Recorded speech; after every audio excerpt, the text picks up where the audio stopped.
Bonjour à tous, j'espère que vous allez bien. Aujourd'hui, on va faire le point sur la situation du crash sur le Bitcoin. On va voir on en est où sur notre chart de Wake Off de Bear Market. Donc si le sujet vous intéresse, pensez bien à vous abonner dès maintenant. Et donc c'est parti.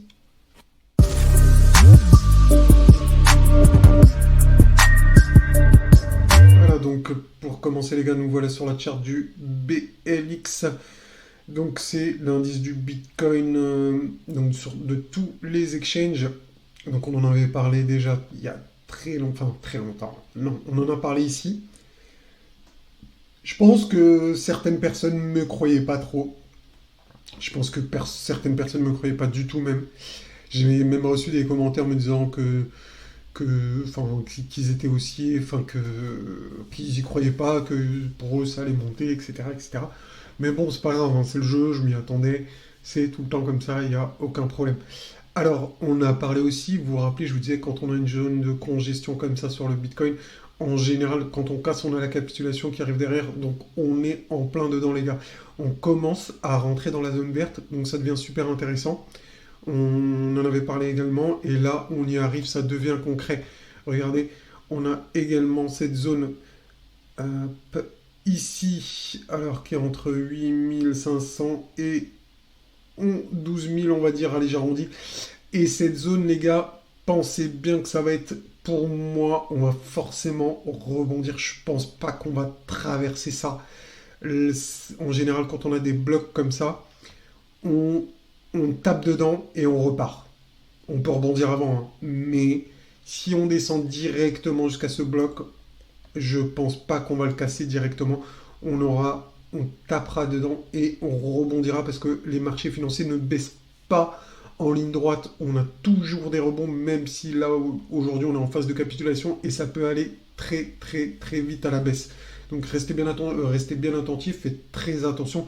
N'essayez pas, si vous n'avez pas d'expérience, n'essayez pas d'acheter le point bas, d'attraper le couteau qui tombe. N'essayez pas. Si vous n'avez pas d'expérience, même moi, je fais très attention.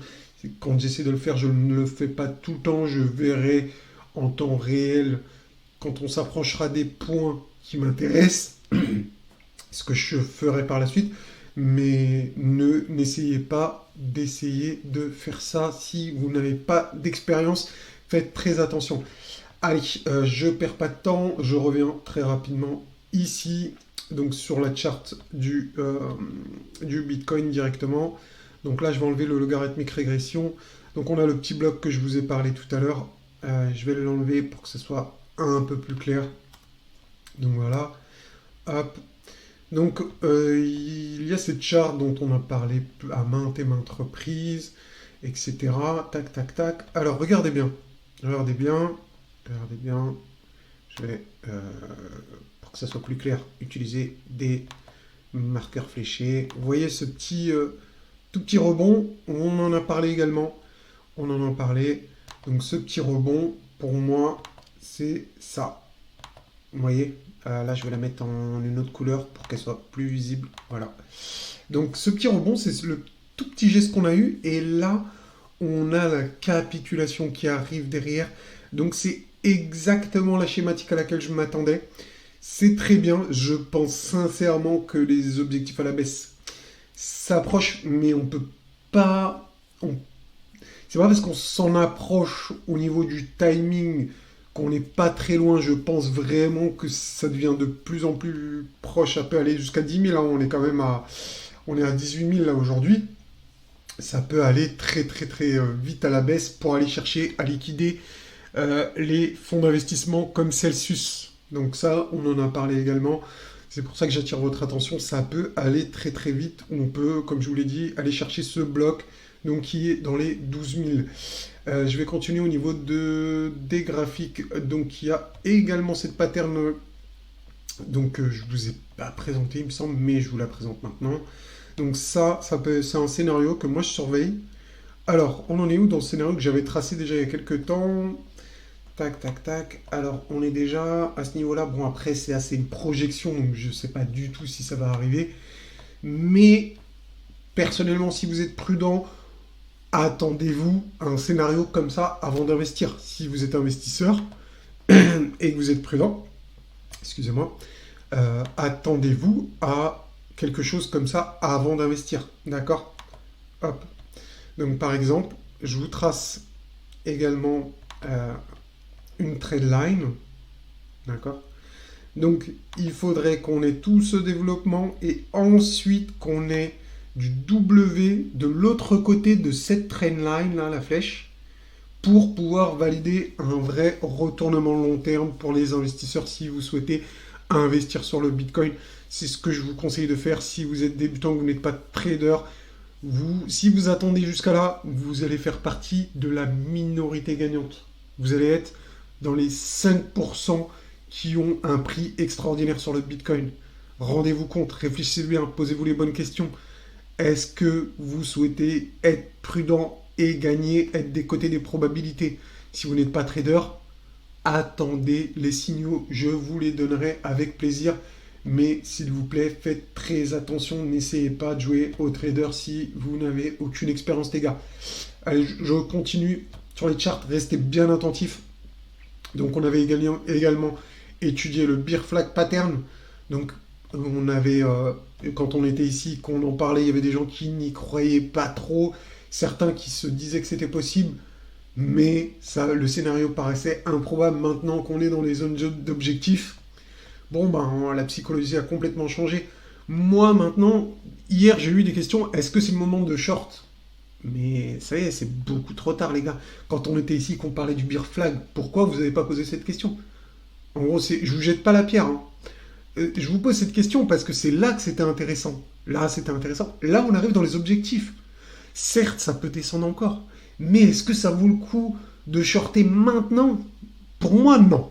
Pour moi, non, on est trop près des objectifs. La volatilité est énorme. On peut rebondir de 20% en une journée. Comment vous allez gérer votre risque? C'est ingérable, les gars, c'est ingérable. Donc, maintenant, pour moi, le mieux, c'est d'attendre la fin de la baisse. Moi, de toute façon, les gars, je surveille. Même là, si cette semaine j'étais en vacances, j'ai pas trop surveillé. Donc, vu l'actualité, j'étais obligé de jeter un coup d'œil de temps en temps, mais j'avais pas l'œil attentif pour pouvoir vous faire une analyse très complète. Donc, alors, je vais juste reprendre au niveau du décompte, etc. pour ceux qui découvrent la chaîne. Si tu découvres la chaîne, abonne-toi maintenant, n'oublie pas, pour avoir les notifications sur mes prochaines vidéos.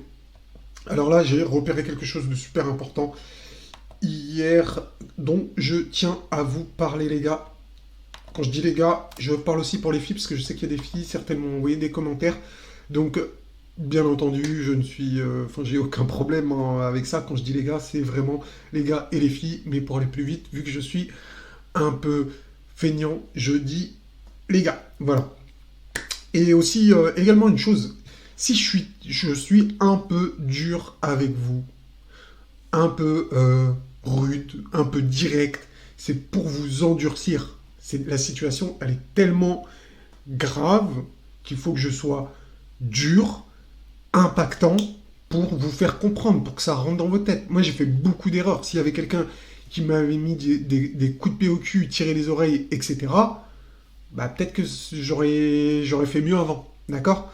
Donc je suis un peu dur avec vous, mais c'est pour votre bien, pour vous endurcir, d'accord? Donc ça m'arrivera de vous tirer les oreilles, mais c'est pas une condescendance ou quoi que ce soit, c'est vraiment pour vous endurcir. J'espère que vous comprenez ce que je veux dire, les gars.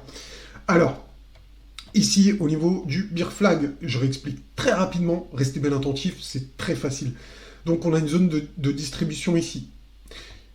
Comme ici, exactement la même chose. Ensuite, on a le flagpole, le down. Le flagpole, ça signifie le mât du drapeau, d'accord? Un grand mouvement de baisse. Ce mouvement de baisse, on l'a en A, B, C. En réalité, dans ce bear flag géant, on a deux petits bear flags. Un ici, enfin, ça c'est un bear flag. Le ABC, c'est un bear flag. Le grand mouvement, c'est un autre bear flag. Vous voyez ce que je veux dire? C'est des poupées russes. Les patterns se répètent. Les cycles sont différents, mais les patterns se répètent. Retenez bien ça dans votre tête. Des bear flags, vous en verrez tout au long de votre vie d'investisseur. Donc c'est pour ça qu'il faut les apprendre dès maintenant, apprendre à les reconnaître.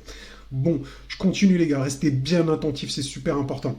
Donc ce mouvement ABC, ok, là on a le même en ABC. Regardez bien, regardez bien. Alors là je vais vous faire une projection.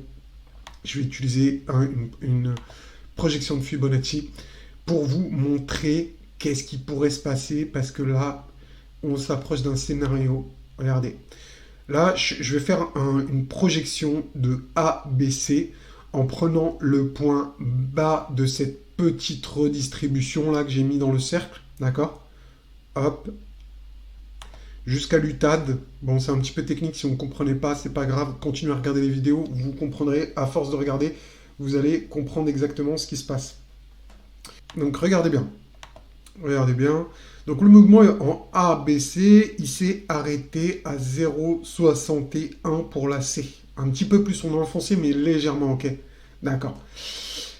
Donc ensuite, on a eu donc cette zone de consolidation en général, enfin c'est une zone de redistribution, mais on a eu ce mouvement d'arrêt, donc avec un rebond. Ok. Maintenant, pour ce mouvement-là, on va étudier ensemble l'objectif. Alors, je prends l'outil de projection, donc je fais ça, hop, et donc on a les 0,61 qui arrivent ici. Donc c'est pour ça que je vous parlais de cette zone d'objectif hier, donc on arrive dedans, on peut enfoncer légèrement. On peut aller chercher les 1, donc l'objectif théorique comme je vous l'ai mis ici, c'est tout à fait possible. Mais voilà, donc je voulais vous le signaler, c'est possible que la vague ici soit en extension, donc soit plus longue que celle-là, la ABC là. Donc ça peut faire une ABC avec une C en extension jusqu'au 1. D'accord? Donc voilà pour ça. Dernière chose les gars. Donc là on est arrivé dans la box objectif en logarithmique. Donc ça, c'était sur la première vague ici, donc ABC, on avait rebondi dans cette zone logarithmique. Là, on est dedans. C'est pour ça, les gars, je vous dis, c'est pas intéressant de shorter. On arrive dans des zones d'objectifs. Donc, on peut avoir un rebond, mais en même temps, on a des objectifs qui peuvent arriver plus bas. C'est très risqué. Ce que je vous conseille maintenant, pour que ça soit bien concret pour vous, restez attentif, hein, coupez pas maintenant. Hein. Là, c'est là que ça devient très très intéressant. C'est qu'on doit avoir cette schématique pour les investisseurs. Si vous voulez rentrer avec les probabilités de votre côté, il faut avoir cette schématique. Ok les gars, il faut avoir cette schématique. Si vous voulez être parmi les gagnants, ne pas prendre de risques, etc., du côté des probabilités, on souhaite avoir cette schématique et elle arrivera sur un retournement. Je vous l'explique très rapidement. Ici, une trendline, d'accord? On la touche, enfin bref, à un moment, on la casse, ok? Donc ici, on a un pivot 1, un pivot 2 pour casser cette trendline. Et ensuite, on a un retest du pivot 1 nommé pivot 3. Dès qu'on casse le pivot 2, on crée une structure en double bottom. D'accord? Et à la structure, on rentre en long ici, comme c'est marqué ici en anglais. Donc, si vous voulez le parallèle, la trendline bleue, elle est ici. D'accord? Et ce qu'on attend, c'est un break de cette trendline bleue avec le développement que je vous ai expliqué.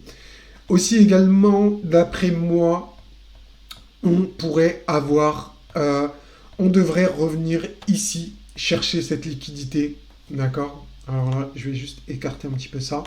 Donc là, j'ai mis l'aimant avec le dollar. Donc je pense qu'on va revenir chercher ce niveau de liquidité au niveau des 32 000. En tout cas, ça sera un test. Donc soit on le prend et on le dépasse légèrement, soit on reviendra en zone de rechargement quand on aura terminé le mouvement. Si ça vous intéresse, je vais juste... Alors, tac, tac, tac, je vais vous donner ça. Vous voyez, on est bien dans la zone... Ah oui, alors. Voilà, c'est ça que je voulais vous montrer. Je savais qu'il y avait quelque chose en plus que j'avais détecté. Si je calque exactement le mouvement ABC qu'on avait avant, sur le premier bear flag, enfin le mouvement ABC, on a un objectif, on a deux objectifs qui tombent sur les 16 000, regardez, 16 400 et 16 123 pour une symétrie parfaite. Donc on a une zone ici qui pourrait servir de rebond. Ici, on est dans l'objectif log, les 100%. On arrive vraiment dans les zones d'objectif. C'est très dur de shorter ici. Moi, perso, je shorterai pas ici. C'est pas intéressant. Là, je cherche déjà ça, des achats. Si l'opportunité se présente, un retournement ou quoi que ce soit, je cherche plutôt les achats arrivés ici. Je cherche pas la vente, c'est pas logique. C'est pas logique qu'on arrive sur les objectifs. C'est pour ça que c'est un petit peu difficile, parce on arrive dans les zones de contradiction. C'est pas, il y a des moments en fait où c'est super clair, on sait où on va, et quand on arrive dans des zones d'objectifs, on peut pas. Enfin, on doit être des côtés des probabilités. Si là, on s'attend à un rebond dans ces zones-là, donc je vais pas m'amuser à shorter, je cherche des achats. À la rigueur, là, je pourrais DCA. Donc je pourrais DCA parce que je sais que tout ça, c'est des objectifs et qu'on va avoir un maxi rebond. Donc par exemple, imaginons qu'on touche les 16 123, je m'attends qu'on prenne cette liquidité. Bah, les gars, le calcul, il est vite fait. Regardez. Ça fait combien de pourcents là? Ça fait du 100%. Du 100%. Il y a moyen de faire du 100%. Hein. Donc vous voyez, là, pendant le bear market, il y aura des gros rebonds. Il y aura des gros rebonds. Donc voilà, c'est super intéressant. Euh, bon, j'ai essayé de vous faire une vidéo très rapide ce matin, là, dimanche, pour qu'un maximum de personnes la voient. Donc je me suis réveillé un peu tôt pour vous dire un peu tout ça. Donc faites très attention, on a beaucoup d'objectifs, donc on arrive dedans, on est en plein dans la zone, ça on l'avait tracé il y a super longtemps, hein, vous vous rappelez. Donc il y a les 16 400, enfin la zone là où tu as une double localisation, il y a les 12 000, il y a les 10 000, enfin vous avez vu tout ce qu'il y a pas mal d'objectifs, je pense qu'on viendra là.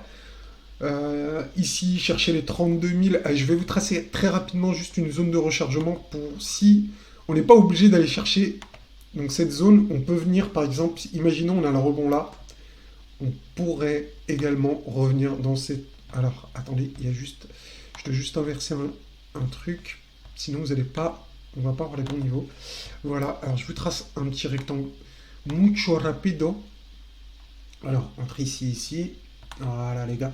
Donc imaginons que la baisse elle s'arrête ici, que la chute elle s'arrête là, on pourrait avoir un rebond entre les 26 000 à 800 et 29 200, d'accord? Donc on pourrait revenir ici. D'ailleurs, c'est la trendline ici, revenir tester cette trendline.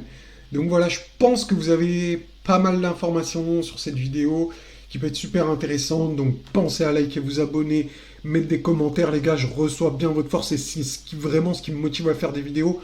Je me dis, je peux pas vous laisser tomber, il faut que je vous envoie un maximum d'informations pour que vous puissiez prendre les bonnes informations. J'espère que ça vous plaît. Si c'est le cas, n'hésitez pas à le dire. En tout cas, force à vous. Comme vous m'envoyez de la force, vraiment, je sens une responsabilité quand vous m'envoyez de la force. J'ai pas envie de vous laisser tomber. J'ai envie de vous aider à rider le prochain mouvement du BTC. Donc, n'hésitez pas. Donc voilà, si ça vous a plu, vous savez ce que vous avez à faire. Sur ce, bon dimanche les gars, ciao ciao.